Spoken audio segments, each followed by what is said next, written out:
I want to shine my light on the world. And I feel like, you know, other directors and creators, you need to know is like, why are you doing this? You need to ask yourself, like, why are you doing this? Are you doing this to leave back a foundation? Are you doing this to teach the next generation? Like, are you doing this just because you feel like doing it? Like, you got to know why you're doing it for. And your why, in a nutshell, would be what?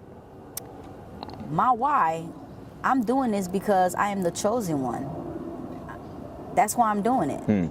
I'm doing this because Haiti needs me. I'm doing this because I want the kids around the third world countries to be like, wow, I'm that lady, but I could be bigger than this lady. That's right. You know, like, that's why I'm doing it. I'm doing it because my goal is to shine my lightness on the world that God gave me to shine so I can make a difference. You know, like, that's what I'm doing it. Got it. And that's why I said God is leading my path. Love it. I love it.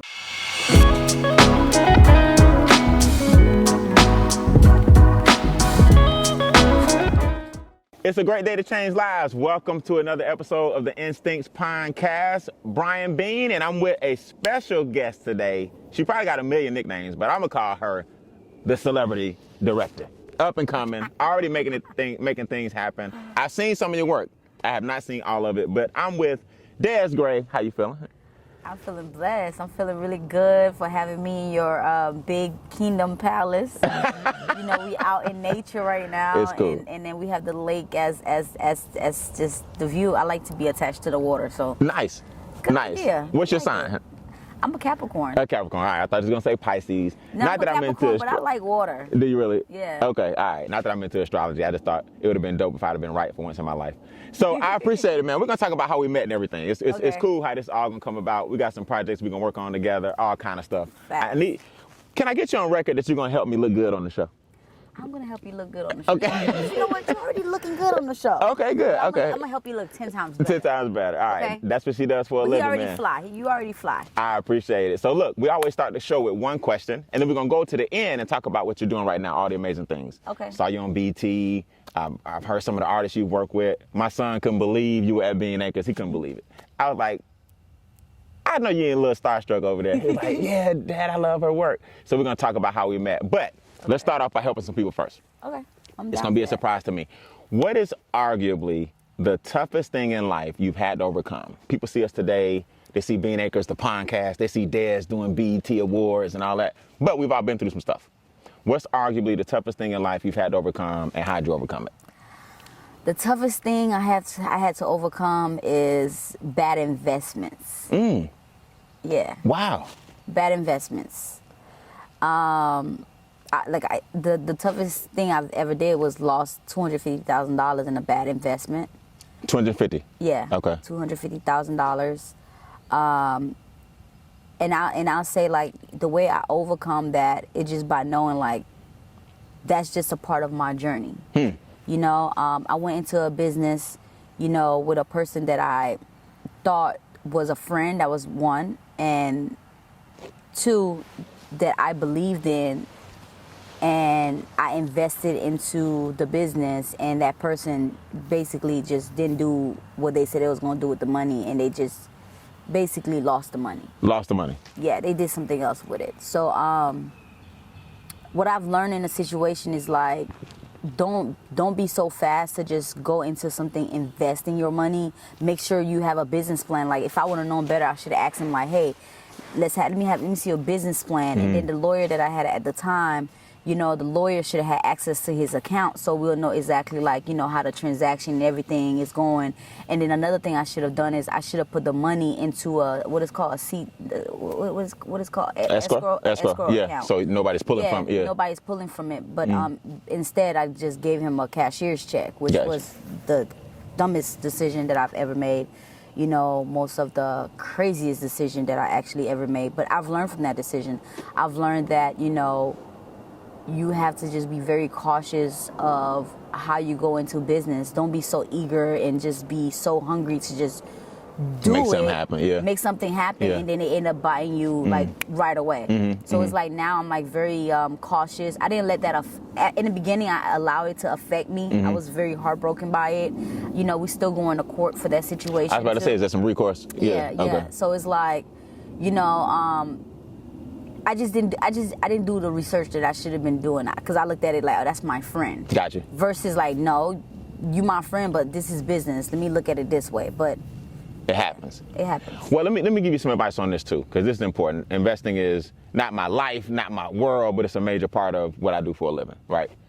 Money flows. So first of all, I applaud you on even having the mindset necessary to take some money, put it into an asset, and make more money. Most people don't even have that.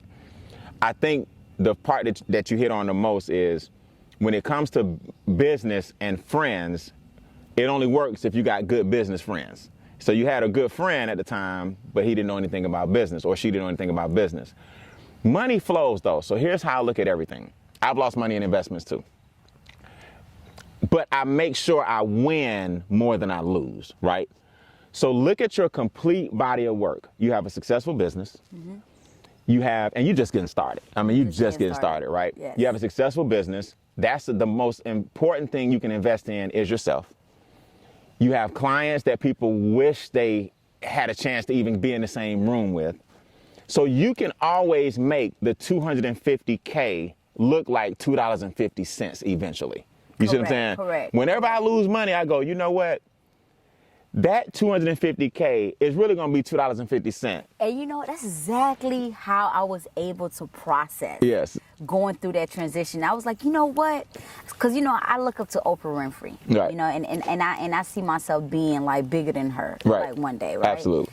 So I'm like, you know what? $250,000 to Oprah, that's like nothing. Right. So I was like, you know what, Des?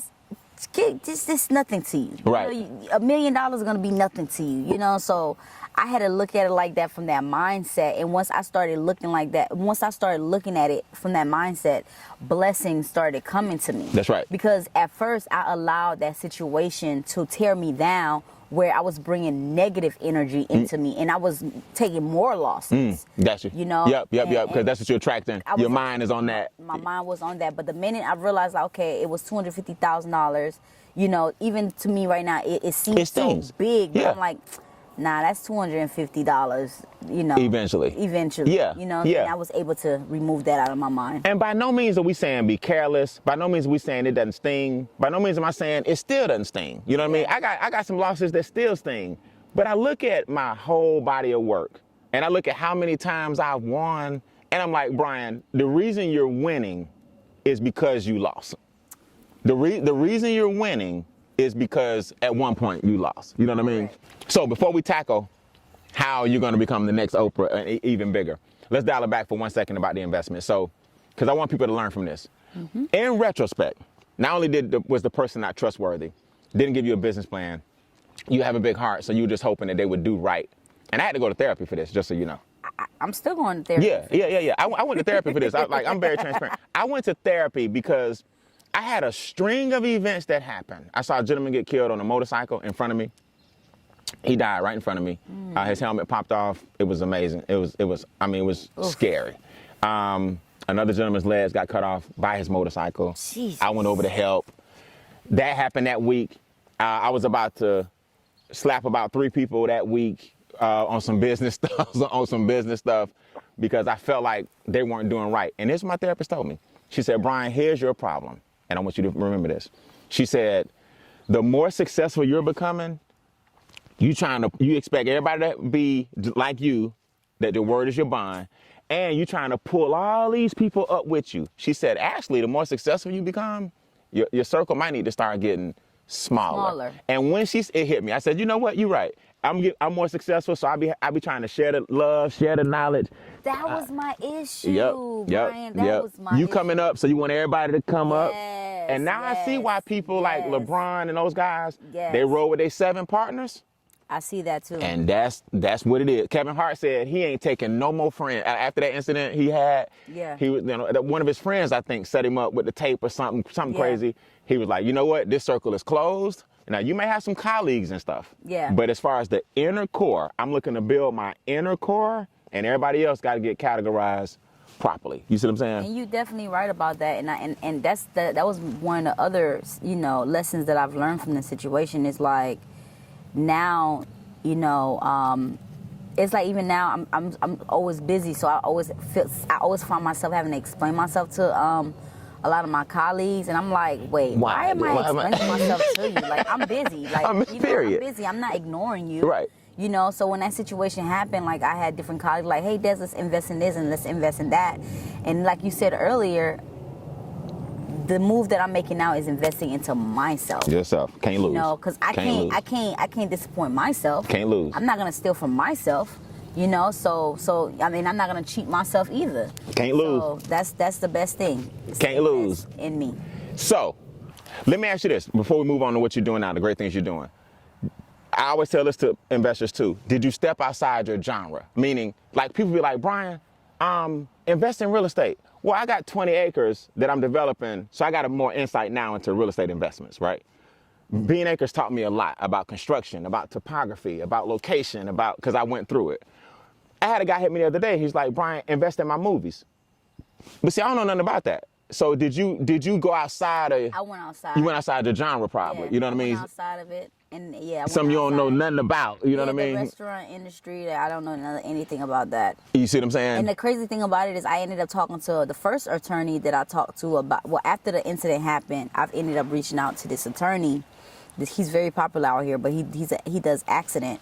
And I was talking to him, and he was like, Des, I'm not even gonna lie to you. Like, I've lost a couple of $100,000 investing into that industry. Period. It's a tough one, period. He's like, don't invest your money into that industry. Got you. Because it's going to be so hard for you to get your money back. Even like the whole court situation too is like, it's just. You pouring money on it. None of it is like being in my favor. Right. You know? And I'm like, man, he was right about what he said, you know, because it's like, yeah. But now I'm focused on what I want to do and things that I'm knowledgeable about. I do my research and just make sure like I don't just jump out and just invest. So I invested into one of my movies. There you go. And I feel really good about it. Because you control it. Yeah, I'm in control of it. You know, regardless, it's gonna take a minute for me to see my return investment, but I know that when I do, it's gonna be worth it. Nice. So here's the thing. Let's talk about what you're doing now. So I met you because you actually rented a property here. Thanks for your support. I hope you guys enjoyed it. I love this property. I'm glad you enjoyed it. It feels so spiritual. That's okay. And tell everybody some of the art. Tell everybody what you do and some of the people you work with. Okay. Where can we see your work? Because we've seen it. They just may not know that's you. Okay. Yeah, you know what? That is so true. That is so true. I just honestly, like, I feel like 3 years ago, maybe 2 years ago, I started being like real active. Like, this is who I am. I started being more in the forefront. Okay. You know, but I'm a director and also a producer and a writer. And I produce and direct music videos for Little Baby. Come on, man. Future. Come on, man. I've done Chris Brown. Come on, man. David O. Come on. I mean, I just don't like to brag about you ain't bragging. Stop it. But I'm going to do you like people do me, because you're a lot like me. You ain't bragging. You just telling what it is. Yeah. Just because these names, Lil Baby, Chris Brown, David O, Future, that's not bragging. That's who you've actually worked with. Now, if you had your chest poked out, bragging is when you act like you better than everybody. Yeah. I had to learn that. I'm like, because I downplay a lot of my success too, and I don't mind that. But if I upplayed it a little bit more, then we become shining examples of what's possible for other people. So you owe it to yourself to talk about that. Yeah. You're right. Yeah, you're right. You ain't bragging. You just talking about your clients. Yeah, you're right. Yeah, so well, some of my clients, I work with a lot of labels too. So I work with Atlantic, I work with Interscope Records, Warner. You know, I work with a Capitol. You know, all the big boys. Yeah. Now I've been doing this for a minute though. I started off as a producer, so when I was producing, I produced so much like big videos in Atlanta. Like I've produced a lot of big videos. You gotta give me, like, people like myself, man. I'm a little older than you. You gotta give me 3 of them. Give me 3 videos you produced and 3 videos you directed. Well, one of my favorite videos that I produced and co-directed, that one was Future, Never Stop. Okay. And I did Quavo. I produced Quavo, a Young Miami video that he did. It's called Scrub the Ground. Shout out to Migos. I directed a music video for international star David O featuring Chris Brown and Young Thug. It's called Shopping Spree. Okay. Holding it down for Thug right now. Yeah, I've been on Jimmy Kimmel Live for a live performance video I did for Davido. Okay. And then I did Little Baby campaign for Rockstar Energy Drink. Come on, man. Something time for Baby. I love Baby, man. So I think my son turned me on to Baby. I like Baby a lot, right? He's dope. I like Baby too. He's dope. So let's talk about. He's a smart businessman. He is a smart businessman, and got to be one of the luckiest luckiest guys. Yeah, he be gambling. One of the luckiest guys I ever seen ever, right? Yeah. So how'd you start? Okay, did you know when you were a kid, I'm gonna be behind the camera? Let's go back to the young days. Did you know? You know, I had somebody tell me like I gotta change of how I talk more so about my childhood and just trying to go tear another direction with it. So let me figure a way I'm gonna answer that question. Okay. So you grew up in Haiti. So I grew up in Haiti. Okay. It was just always in me. You know, it was just always in me. And it's crazy because it's like when you're a kid, it's like when you see a kid, they like playing with their toys or playing with something. Like since a child, you know exactly what you want to do because it's like you foresee it before it happens. Right. So right. I feel like with me as a child, like I didn't know how life was gonna be because of course you gotta grow into life and go through obstacles and changes, you know. But I would definitely say like God had always gave me this vision, and I'm doing exactly what God wanted me to do. Okay, got you. So when's the first time you remember picking up a camera? I don't care if it was a camcorder. When's the first time you looked through a camera lens? What were you shooting, and how did it make you feel? The first time I picked up a camera, honestly, I was in college. I used to be a soccer player. Were you really? Yeah. Okay. Oh, Haiti. I should have known. Y'all be throwing down. Yeah, so okay. I used to be a soccer player. And I remember, you know, when I used to travel all the time for games, I used to watch the guys on the sideline with the camera and the videography. And I'd be like, and it's like I always get distracted by them. I'd be like, man, I wonder what they capturing. Right. You know, I wonder what they capturing. You watching the film, and I noticed like with me, so whenever we used to have like free time, you know, when we travel for the game, when we have free times, I used to find myself finding that videographer or photographer on each campuses, and I used to just be talking to them. Wow. And they'd be like, why are you attracted to me? Yeah. And I'm like, I want to learn what you're doing. Wow. They'd be like, well, you playing soccer. I'm capturing you. And I'm like, no, but what you're doing looks so interesting. And that's crazy. To me. That's crazy. So after I had the first time I had I had an ACL torn. And so playing? The first time. While you playing? Yeah, playing. So my first ACL, I remember being removed off the game, and we didn't know how bad it was, and I was sitting on the sideline, and the guy, like, he was taking photos, and I was like, capture me like this. And then he started laughing. The coach was laughing. And you directing. Yeah, so I didn't notice I was doing it. So the second time I had my knee surgery, I was like, God. The second time I had my knee surgery, and I realized that, you know, the doctor told me that I couldn't never play soccer again because I ended up having 2 knee surgeries. Oh, wow. So, and I remember being in school, and I was looking for this one kid that captured me, and I told him, capture me like this. It was a home game. And I was like searching for him all through the campus, and somebody was like, go to the journalist building. I went in there. I remember walking in there, and then the professor that was teaching, when he teach photography and everything, I walked in and I said, I want you to teach me how to use this camera that you have in your hand. Get out. That's exactly what I said. Wow. And everybody looked at me like, are you enrolled as a student? Yeah. You a student? Yeah, I was a student, but that wasn't my major role, or whatever. Major or anything. Yeah, okay. So everybody was like, what? And I was like, yes. I was like, I want to learn. Like, I come after school. I was just wanted to learn. Okay. And then they were just so shocked. So then I just started, like, they didn't believe me. So I just started coming in there. I went in there for 2 weeks straight, consistent. And they was like, okay, we'll show you how to use the camera. And where was this at? So first I went to Auburn, and then I got transferred to Alabama State University. So nice. Alabama State University, that's where I started learning. Nice. So they started teaching me, and I was like, I'm about to be the best doing this. And they was like, okay, Des. So, like, I just started like really investing my time, because like the way I am, when I say I want to do something, it's not. I want to be the best doing it. Right. So I just started being in the building every day.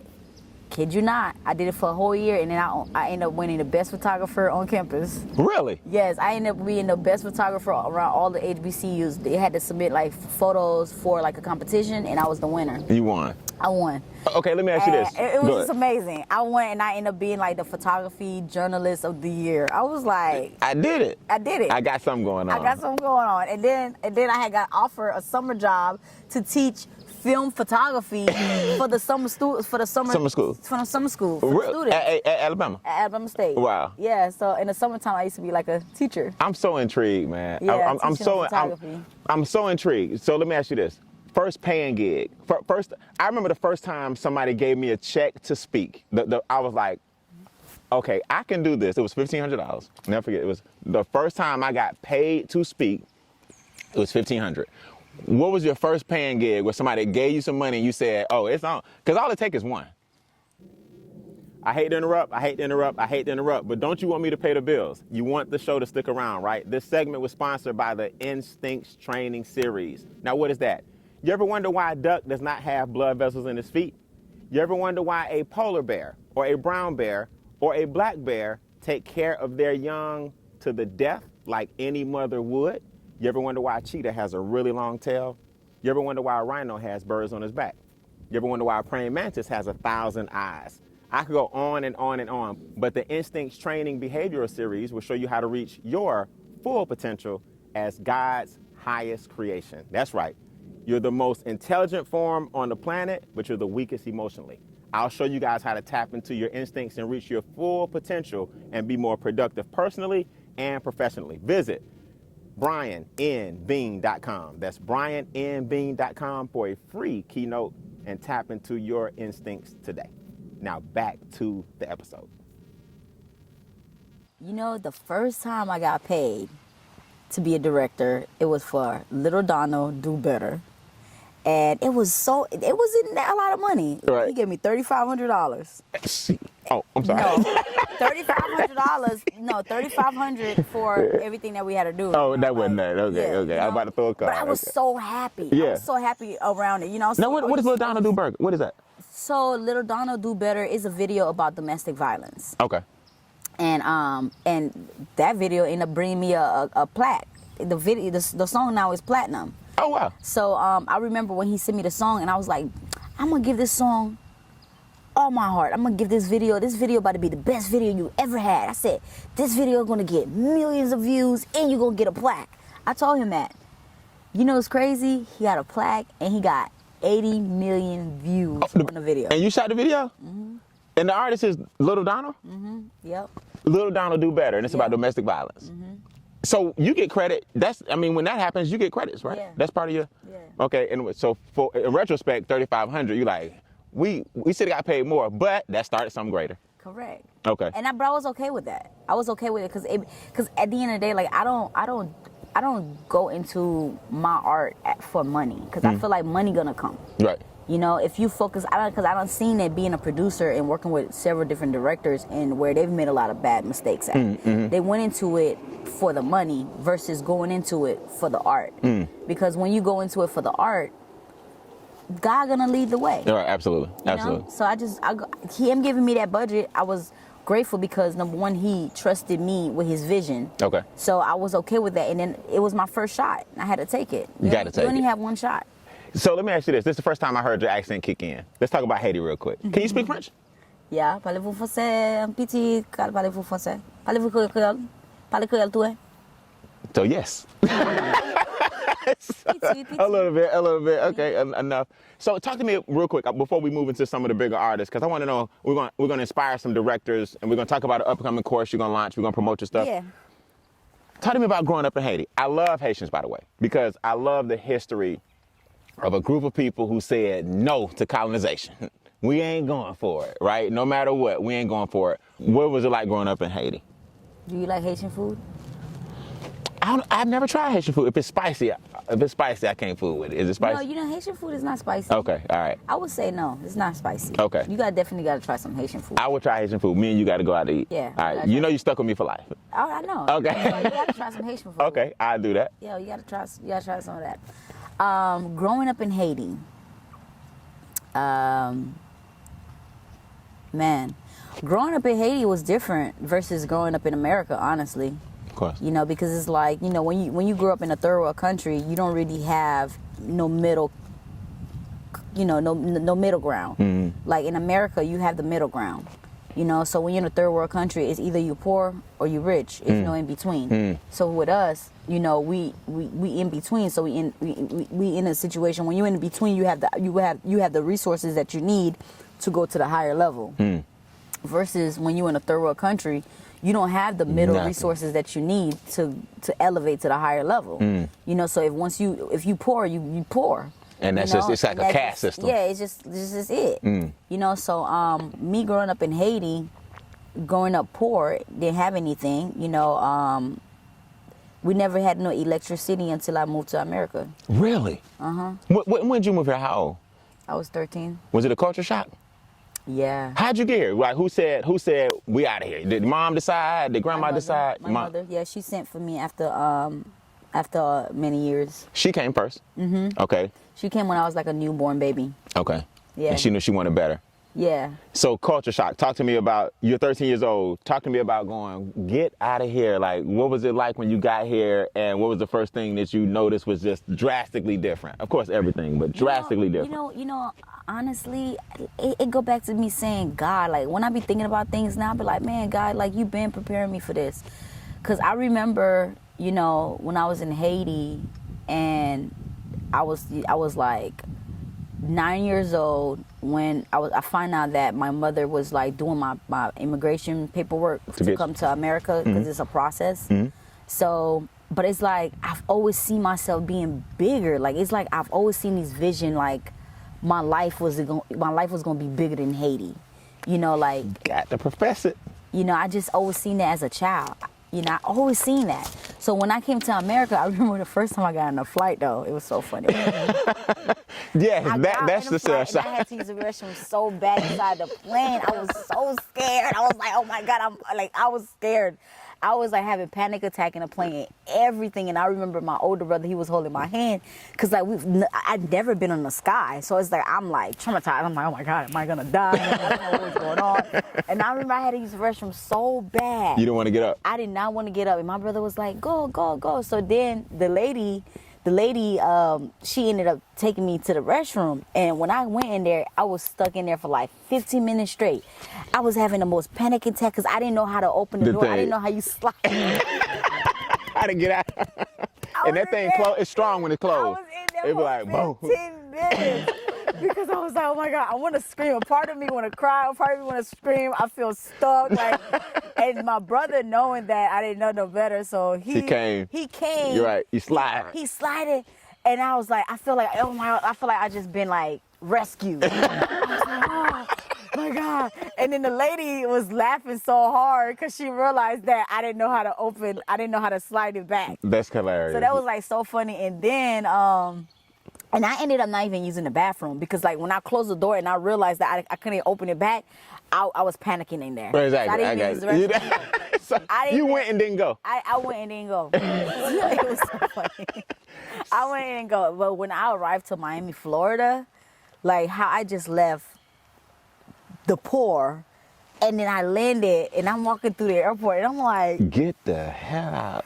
Wow, this is amazing. Like, oh my God. Like, I felt like I was like in a whole different world. Yeah, like, I was like, oh my God. Like, and I was just like smiling, you know, I was just smiling. I'm always smiling. So I'm like, we take it for granted, man. We take it for granted. Yes, take it for this granted. is amazing. And then when my mother said, you here, you could do whatever you want to do. I look at her, I said, okay. I just said, okay. Wow. She said, you here. She said, you here. You can do whatever you want to do. And I just looked at her. I said, okay. And that stuck with me. I'm here and I can do whatever I want to do. Now, stop right there real quick. So somebody like yourself that comes from a third world country comes over and now is making things happen. Somebody like me who lives in this country don't believe we can do nothing. Will you please speak to how we take things for granted, not understanding what a third world country, no power, Des? No power. I'll just get like at night. I grew up with no power, no television, no cable, no power, no cable. No hot water. Do you all view us as lazy? Yeah. Yeah, I mean, like, tell the truth. Like, a lot, not, and I hate to generalize everybody, and I hate to generalize all you guys, but like people come over to America and they get it going, and they look at us like, man, y'all got, like, what's the first thing your mom said? You got everything you need. Yeah. Everything. So then a lot of times be like, man, if I went to school in America and I was able to do this and that, I'll be so far ahead, you know? So it's like me being an adult, because it's like when I was living in Haiti, I never went to school. Because like I was telling you, it's either you rich or you poor. So if you poor, you can afford to go to school, you got to pay to go to school. So I didn't go to school until I moved to America. So, you know, a lot of things is like, I've learned a lot of stuff about life until I moved to America. So I never had, like, I never been a kid, you know, because like a lot of kids, if you notice, like when you see movies, kids that in third world countries, they working for real. You know, they don't have time to be a child. They don't have time to be toys. Like, you know, you don't get birthdays. I never celebrated my birthday. Like, I didn't even know when was my birthday. Like, wow. There's nothing. It wasn't no big deal. No, we never talked about it. Like, you know, I knew my birthday when I went to America. Really? Yes. Like, you mean for real? For real. Because it was just, yeah, they wanted to just make it where we can't do nothing no way, so let's not make it. When I was born, until I came to America. Wow. Yeah. Damn, that's crazy. Yeah, I didn't even know none of that stuff until I moved to America. One more question about Haiti. So you said they're basically the haves and the have-nots. Let's talk about the haves. So people that are wealthy, do they look like us? No. They don't. So the people that's wealthy, I would say, the reason why I'll say no, and I'm gonna say why. Okay, please, my Haitian community, don't beat me up for this, but I have to be honest. The people that's wealthy in Haiti, they are light-skinned Haitian. Oh, gotcha. And the reason why I say no, because, you know, we dark-skinned. We dark-skinned, I got you. You know, so it's like, growing up in Haiti is like they put us in a way that if you light-skinned, your life is better. You know, like you get more opportunities and you have higher education, you know, more things is given to you. So the whole skin color thing is everywhere, even amongst us. Yes. Crazy. It's crazy. Like, when you light skin, you get treated differently. You know, like you have access to better things. You know, you get a job. Like, it's just those things that I was able to see as a kid. You know, how I noticed like the family that were light skinned, you know, the family that was dark skinned was working for the light skinned family. You know, like even me, I was a maid, you know, like as a kid, you know, so it's like at the end of the day, like I just be looking at all of that stuff. I'm like, man, I can't believe I used to be a maid, you know, just, you know, so it's like a lot of things now I'm like, I don't want to do this. I don't want to do that. Isn't the simple fact, I just don't want to do it because I've done it as a child. And that's not where I see my life, you know, so it's like at the end of the day, like when you Haitian, you know, they just make you feel like being dark is not a beautiful thing, you know? And that's just the way they treat you. So no, people that look like you, I didn't see them being wealthy. People that look like you, I see them struggling with me. But people that look different color, yes, they was living. They were living it up. So one more thing. Give me 2 or 3 things positive that living in Haiti taught you. Hard work. Hard work. Being a visionary. Being a visionary is what's creating Desir. So that was the number one thing that Haiti taught me, how to be a visionary. Good. But was family unit? No, not really? No, I never had family. And that affected me as an adult, you know, because I never grew up with no family. I didn't meet my family, my real family, until I moved to America. And the only family I did have was my older brother, but the family that I was staying with, I told you I used to be a maid for a family when I was living in Haiti. So, no. No, not really. So hard work and vision. Hard work and vision and just being close to my ancestors. Okay, maybe that's what I meant. Yeah, like those 3 things. Your roots. Yeah, my roots. Yeah. Those are 3 things that keep me going, living in Haiti. Got you. Like, I just know I had a bigger mission. Absolutely. So let's fast forward real quick before we get out of here. I remember, I tell you about my first check when I got paid as a speaker, but I also remember sharing the stage with like Les Brown and some pretty, Lisa Nichols endorsed me and some kind of cool things started happening where I started to elevate. Who was your first big artist that made you go, woo, woo, woo, woo? like, was it Chris Brown? Was it Baby? Who was the first big artist that took you from here to here? Or was it that first check? I never had any of that moment. You didn't have an aha moment? Mm-mm. You didn't have a, I can't believe I got so-and-so's deal? Mm-mm. Okay. Can I tell you why? Yeah, sure.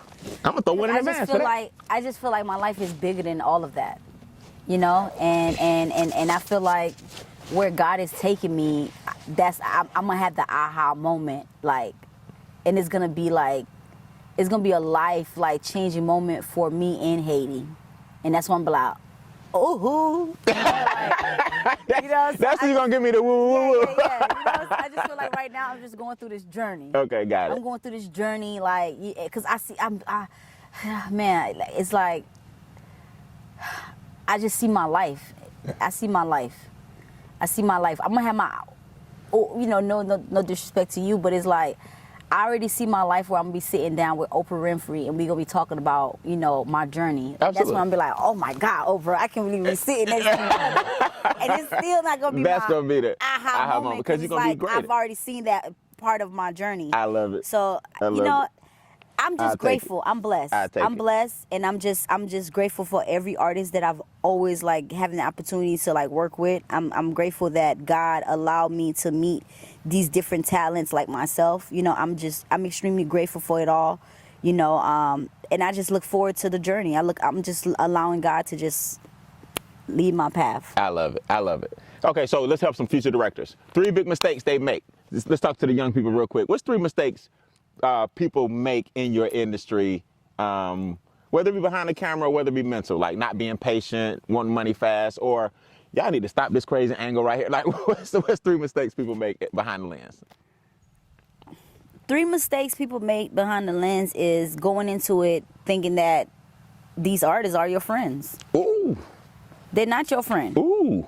Going into it being just so hungry and like, oh my God, like I can't believe I'm working with so.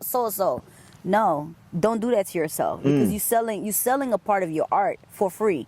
And that's a lot of the mistakes that I see like videographers make, is like they be so thirsty to be working with these talents and not realizing like, yo, like you play a big role. You play a big role into this musician life, because it's like, know your worth. And the reason why I say that, because if you don't give them the visual, they're not gonna have anything to showcase to their fans. You understand? So you have as much power as they have. So it's like at the end of the day, like I see mistakes like that with videographers all the time, and I'm like, okay, so how do you expect to elevate and go to that next chapter of your life if you selling yourself short just to say I'm working with this person? That don't make any sense to me. Gotcha. You understand? Gotcha. Because I'm valuable as Lil Baby, Future, Thug, whoever. Like I'm great just like them. That's right. The difference is they rap and I shoot. That's right. So it's like at the end of the day, like I never idolize things like that. That's good. That's why I never have an aha ooh moment, because it's like I wanna shine my light on the world, and I feel like other directors and creators, you need to know, is like, why are you doing this? You need to ask yourself, like, why are you doing this? Are you doing this to leave back a foundation? Are you doing this to teach the next generation? Like, are you doing this just because you feel like doing it? Like, you got to know why you're doing it for. And your why in a nutshell would be what? My why, I'm doing this because I am the chosen one. That's why I'm doing it. I'm doing this because Haiti needs me. I'm doing this because I want the kids around the third world countries to be like, wow, I'm that lady, but I could be bigger than this lady. That's right. Like, that's why I'm doing it. I'm doing it because my goal is to shine my lightness on the world that God gave me to shine, so I can make a difference. Like that's what I'm doing it. Got it. And that's why I said God is leading my path. Love it. I love it. Well, I have enjoyed getting to know you on the first level. I think you're going to be one of my favorites to come back over and over and over again as you grow and excel. I got to have like my regulars, and I think you just made the regular book with so many bars you dropped. So before we go, closing question. This is the Instincts Pondcast. Okay. We got everything's about outdoor animals, survival, instincts, the creator. If you had to pick one animal that you relate to the most, we are the highest form of intelligence as humans, but God created way more. What animal would you relate to the most, and why? I would definitely say an elephant. Yeah. And why? Because an elephant, an elephant bring you prosperity. An elephant bring you good luck. An elephant brings you clarity. An elephant brings you wealth. So I'll say an elephant because I was a rose from a concrete.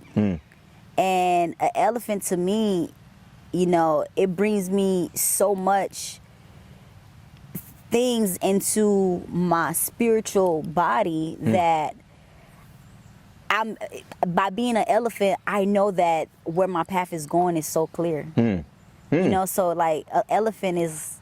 They're so graceful and majestic. Yeah, when you see an elephant, it's either you're going to run or you're going to smile. You don't know what you're going to get, They outer make you scared like because they so big, but everything that's in the inner is pure of light. I love it. So like that's my life. In the outer I'll probably scare you, but in the inside, like I'm just here.